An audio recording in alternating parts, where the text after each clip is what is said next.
मैं अर्ज ये कर रहा था जनाब स्पीकर कि उसके सदर ने, हुकूमत फ्रांस ने उस मलून को, शातमे रसूल सल्लल्लाहु अलैहि वसल्लम को पूरे इबादत के साथ, प्रोटोकॉल के साथ, गार्ड ऑफ ऑनर के साथ उसको दफनाया।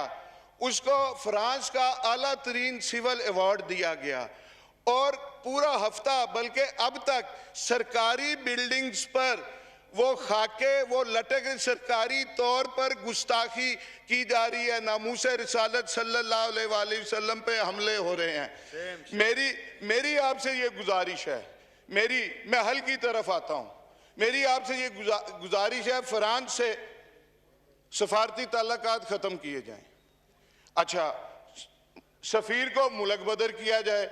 इस पे बहुत सारी बातें हैं कि हम नहीं कर सकते। फ्रांस को अगर निकाला, जर्मनी साथ जाएगा, यूरोपियन यूनियन हो जाएगी, NGOs आ जाएंगी, इंसानी हकूक़ के चैम्पियंस आ जाएंगे। लेकिन मैं सैयद इमरान अहमद शाह, वल्द सैयद अली अहमद शाह, इस आयात रब्बानी में मैं ये आपसे वादा करता हूँ कि फ्रांस का 17-18 अरब कर्जा होगा, वो आप और हम पाकिस्तानी गुलामान मुस्तफ़ा और पाकिस्तान से जो बाहर रहते हैं गुलामान मुस्तफ़ा, वो इंशाल्लाह अपनी जायदादें बेच के वो इसका कर्जा उतारेंगे। मुझे इसके बाद पूरे टेन्योर में टाइम ना दीजिएगा, पूरे टेन्योर में मुझे टाइम ना दीजिएगा। आज मैं ईमान से मैंने आपसे अर्ज की कि एक गुलाम आका जी, जिस गुलामी पे मुझे नाज है, एक गुलाम आका जी के गुलामों से मुखातिब है। मैं आपसे ये अर्ज करना चाह रहा हूँ, उन्होंने उसको आला तरीन सिविल अवार्ड दिया।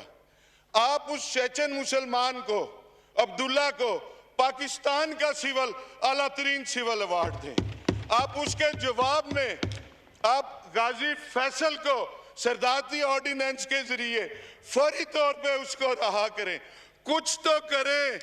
कितने महीने हो गए आपने एक दिन में एक सियासी पार्टी को आपने बैन कर दिया, लेकिन इस पे आप कुछ नहीं कर सके। मैं यकीन से कहता हूं, मैं ये भी यकीन से कहता हूं स्पीकर साहब, आप भी सारी रात जागते होंगे। अली मोहम्मद भी नहीं सो सकता होगा कि जी के वो गुस्ताखी करने वाले, रहमतुल्लिल आलमीन, खातिमुन नबीयीन, पूरी जहानों के लिए जिन्हें रहमत बना के भेजा गया, उस पे गुस्ताखी करने वाले, सरकारी तौर पे, हुकूमती तौर पे गुस्ताखी करने वाले, उनका सफीर इस पार्लियामेंट से, इस पार्लियामेंट लॉजी से, एनक्लेव से चंद सौ गज फासले पे सफीर आराम की नींद सोता है। तो जनाब स्पीकर, आप भी आराम की नींद नहीं सोते होंगे। आप भी सारी रात, अली मोहम्मद भी सोचता होगा कि इसका कुछ ना कुछ तो हल करें, कुछ ना कुछ तो हल करें इसका। लेकिन अगर मैं कहता हूं, मैं उन तमाम लोगों से कहता हूं, टॉप से टॉप तक, जो तहफ़्फ़ुज़ नमूस रिसालत के लिए कुछ कर सकते हैं और कर नहीं रहे, उनके लिए एक मैं शेर पढ़ूंगा, और वो आपके लिए नहीं है, आप आज के रसूल हैं, बाकी हम सब के लिए है कि कुर्सी है तुम्हारा, ये जनाजा तो नहीं है। कुर्सी है तुम्हारा, ये जनाजा तो नहीं है। कुछ कर नहीं सकते तो उतर क्यों नहीं जाते। हम तहफ़्फ़ुज़ नमूस रिसालत के लिए अगर कुछ नहीं कर सकते तो हमें अपने ओहदों पे रहने का हमें कोई हक नहीं। Thank you ji, thank you. मैं एक बात जी अवाम के लिए, एक जी मैं हल बताना चाह रहा हूँ। मैं जी, एक तो इंटीरियर मिनिस्टर साहब आए और इसकी मुश्तरका पार्लिमानी कमेटी बने कि जो ये वाक़यात हुए, ये TLP बनी कहाँ से, इस्तेमाल कहाँ से हुई, कैसे हुआ, ये सारा होना चाहिए। दूसरा, मैं एक आपके नाते, आपके तवस्सुत से आलमे इस्लाम को, मैं आलमे इस्लाम को कहना चाहता हूँ और 22 करोड़ मैं मुसलमानों को, गुलामान मुस्तफ़ा को कहना चाहता हूँ। मेरे से बात नहीं हो पा रही जनाब स्पीकर। मैं आपकी बात समझ गया जो आप कहना चाहते हैं। नहीं, आप सुन ले। मैं मेरी ये बात कि गुस्ताखी स्कैंडिनेविया में होती है, गुस्ताखी फ्रांस में होती है, गुस्ताखी अमेरिका में होती है। हम इधर एहतजाज करते हैं, अपनी अमलाक का नुकसान करते हैं, हम अपने बंदे मारते हैं, हम अपने वो चिंची रिक्शा कल परसों किसी का जला, उस गरीब का क्या कसूर था। हमें पुरतशद्दद एहतजाज नहीं करना, हमें पुरअमन एहतजाज करना है। और करना क्या है ये मैं अवाम को बता रहा हूँ, मुस्लिम अम्मा के आगे हाथ बांध के ये अपील कर रहा हूँ। गुस्ताखी उधर हो, इधर ये क्या करें कि अपने बच्चों में से या अपने बहन भाइयों में से एक बच्चे का अहद कर लें कि इसको कुरान की तालीम देंगे, इसको हाफिज़ कुरान बनाएंगे, इसको दीन मोहम्मदी की तालीम देंगे, आलमे दीन बनाएंगे। और अपनी इस बात की मेरी सिर्फ 3 minute, just 3 minute total time है जी, अभी टाइम खत्म हो जाएगा। मेरी बात प्लीज जी, प्लीज सुन ले। मैं अपनी इस बात की करने के लिए एक बगदाद शरीफ का एक मैं हकायत में सुना देता हूँ। अपनी इस बात की तकरीर के हम आलमे दीन बना के किस तरह गुस्ताखियाँ रोक सकते हैं। हम ऐसे रोक सकते हैं कि बगदाद शरीफ था, मेरे गौसल वरा का शहर था, उधर सख्त सर्दी थी, तूफानी बारिशें थी। एक ज़ईफ नबीना बाबा जी फजर की नमाज मस्जिद में बाजुबात पढ़ना चाह रहे थे। उन अपने पोतों वाले थे, बच्चों वाले थे, नहीं कोई नहीं बच्चे कहने लगे बाबा जी नमाज फजर घर पढ़ लें, मस्जिद में नहीं जाना। वो ज़ईफ नबीना बाबा जी अपनी स्टिक पकड़ के घर से निकले, गलियों में पानी था, मस्जिद पहुंचे, गिरते पड़ते ठुड्डे खाते हुए वो मस्जिद पहुंचे और जख्मी हुए लहूलुहान हुए ब्रूजिज पड़े हुए, और नमाज पढ़ी बाजमात, कोई नमाजी उन्हें घर छोड़ गया। अगले दिन फिर ऐसे ही तूफानी बारिशें, सख्त सर्दी, वो बाबा जी ने स्टिक उठाई, बच्चा कोई मस्जिद छोड़ने को तैयार नहीं। बाबा जी घर से निकले तो एक शख्स ने उसका बाजू पकड़ लिया। उस बाबा जी नबीना को बहुत एहतियात से, बहुत हिफाजत से मस्जिद तक ले गया, कहीं कुछ तकलीफ नहीं होने दी, आराम से ले गया। जब वो मस्जिद छोड़ा तो बाबा जी ने पूछा, है खुदा के बंदे अपना तारुफ तो करा दे, अपना नाम तो बता दे। उसने कहा मेरा नाम है अबलीस। उसने कहा है? बाबा जी की वो खुशी परेशानी में बदल गई। उसने कहा ये अबलीस ने, शैतान ने कब से काम शुरू कर दिया नमाजियों को मस्जिद पहुंचाना। उसने कहा कल जब तुम आए थे ना गिरते पड़ते लहूलुहान होके, अल्लाह को तुम्हारी ये दा पसंद आई और अल्लाह ने एक नमाज फजर के सदके तुम्हारी सारी जिंदगी की नमाजों का स्वाब तुम्हें दे दिया, कबूल कर ली। और थैंक यू जी, मैं ये कह रहा हूँ कि अब हम जब अपने ये करेंगे, नंबर वन, मैं आपकी बात एक मिनट, सिर्फ एक मिनट, मैं फिर वो 3 सिर्फ एक minute, just 1 minute, wind up please. क्या हम ये अपना अगर ये करेंगे, अगर हम बच्चों को पढ़ाएंगे, कुरान की तालीम देंगे, हम हाफ़िज़ कुरान बनाएंगे, आलमे दीन बनाएंगे, तो अमेरिका और ये फ्रांस ये कहेंगे गुस्ताखियों को खुद रोकेंगे। गुस्ताखी ना करना, अब के 10 लाख की बजाय 20 लाख बच्चे हाफिज बन गए हैं। ये तो दीन मोहम्मदी के करीब होते जा रहे हैं। और एक आखिर में, आप सब हम ईमान वाले हैं, आशिक़े रसूल हैं, एक मेरी बात का जवाब दे के अपना उसका वो अपनी गुलामी का दाव मतलब जो हम करते हैं वो पूरा कर दें कि दुनिया को मैसेज आए कि ये पार्लियामेंट नबी पाक के गुलामों की है। ताजदारे खत्मे नबूवत, ताजदारे खत्मे नबूवत, ताजदारे खत्मे नबूवत, थैंक यू इस्लाम जिंदाबाद, पाकिस्तान जिंदाबाद, थैंक यू। शुक्रिया। मैं एक फिर से कहूँगा, देखो एक तो मतलब ये पार्लियामेंट सबसे जिम्मेदार और सुप्रीम इदारा है।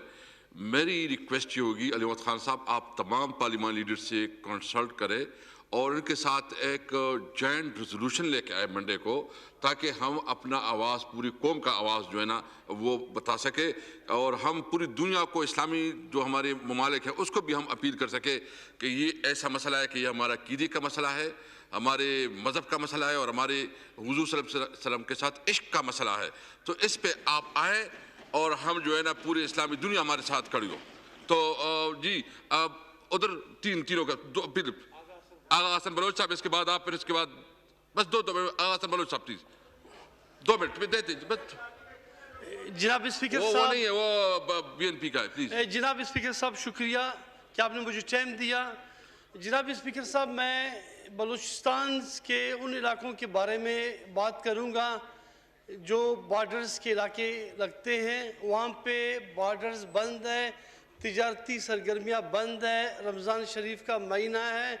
जिन इलाकों में तुर्बत, पंजगुर, तफ्तान, आपका मंद है, आपके जीवनी है, बादीनी बॉर्डर है, चमन बॉर्डर है। जनाब स्पीकर साहब, ईरान के साथ, अफ़गानिस्तान के साथ दो हमारे हमसाये ममालिक हैं।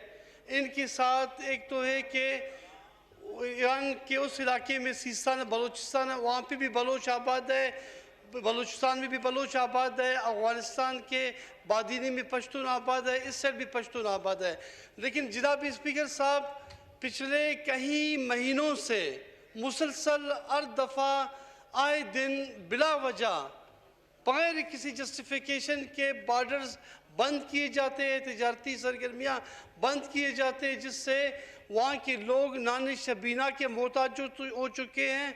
क्योंकि बॉर्डर में जब तिजारती सरगर्मियाँ ना हो, दो ममालिक के साथ यकीन करें, वहाँ पे न सनतें हैं बलूचिस्तान में, न ज़राअत है बलूचिस्तान में, न फैक्ट्रीज़ है, न कारखानेज़ है, और ना ही कोई ऐसा कोई बिजनेस के हवाले से। आपका इशू बिल्कुल वैलिड है। आप एक काम करें, आप मुझे रिटन में दे दे और इसको मैं रेफर करता हूँ कमेटी कंसर्न को, ताकि उसका पूरा जायजा ले, उसका वो कर ले। जी चौधरी साहब प्लीज। बिस्मिल्लाहिर्रहमानिर्रहीम।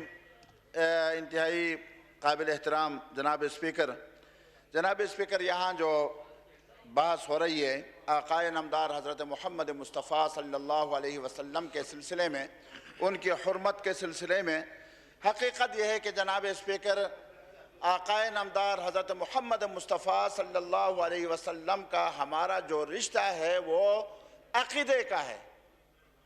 ला इलाहा इल्लल्लाह ये कलिमा उस वक़्त तक पूरा नहीं होता जब तक मुहम्मदुर रसूलुल्लाह सल्लल्लाहु अलैहि वसल्लम ये दूसरा जुज़ जो है इसके साथ नहीं लगता।